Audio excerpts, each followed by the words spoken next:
എൻ്റെ കർത്താവ് നിൻ്റെ ഉന്നതമായ നാമത്തിന് സ്വസ്ത്രം ചെയ്യുന്നു. കർത്താവ് നിൻ്റെ വിശുദ്ധ പൗരോഹിത്യത്തെ മഹത്വപ്പെടുത്തണമെന്ന് പ്രാർത്ഥിക്കുന്നു. കർത്താവ് സഭയിലുള്ള സാന്നിധ്യം പ്രകടമാക്കണം. 39 വർഷം ഞാൻ അർപ്പിച്ച കൃപാനയുടെ യോഗ്യതയാൽ കൃപാസ്ഥാനത്താലെ ജീവനോടെ പ്രത്യക്ഷപ്പെട്ട പരിശുദ്ധ അമ്മയുടെ മാധ്യസ്ഥതയിലെ കർത്താവിൻ്റെ ശക്തി നിന്നിലേക്ക് ആവശ്യിക്കട്ടെ. അടിപ്പട പോലെ വൈദാഖലപ ദൈവികമായ ശക്തി നിൻ്റെ ഉച്ച മുതൽ ഉള്ളംകാല് വരെ പടരട്ടെ. എല്ലാ കോശങ്ങളിലും പേശികളിലും കർത്താവിൻ്റെ വിശുദ്ധ രക്തം കയറി ഇറങ്ങട്ടെ. യേശുക്രിസ്തുവിൻ്റെ വിശുദ്ധ രക്തം സകല പാപങ്ങളിൽ നിന്ന് മോചിപ്പിക്കുമെന്ന് പറഞ്ഞ അതേ രക്തത്താൽ നീ വിശുദ്ധീകരിക്കപ്പെടുകയും ശക്തീകരിക്കപ്പെടുകയും ചെയ്യട്ടെ. എൻ്റെ അമ്മ പരിശുദ്ധമ്മ ദേവമാതാവിൻ്റെ മാധ്യസ്ഥനെ കേൾപ്പിക്കട്ടെ. കർത്താവിൻ്റെ കണ്ണ് നിന്നെ ആവശ്യിക്കട്ടെ. Lord Jesus Christ, pour out His Spirit, touch with the fire of finger, soak with the precious blood.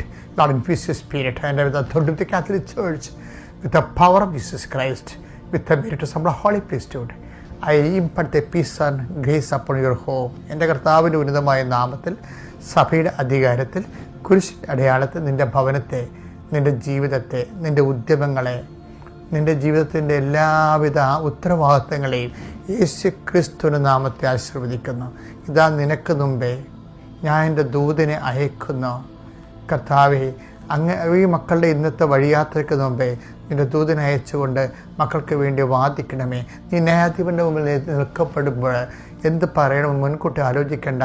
നീ പറയേണ്ട എന്തെന്ന് ആ സമയം നിനക്ക് അറിവ് നൽകുന്ന അരുൾ ചെയ്ത കർത്താവിൻ്റെ അറിവിൻ്റെ അഭിഷേകത്താൽ നിൻ്റെ ആ സമയത്ത് നീ അഭിഷേകം പ്രാപിക്കാൻ വേണ്ടി നിനക്ക് കർത്താവിൻ്റെ കൃപ ലഭിക്കട്ടെ.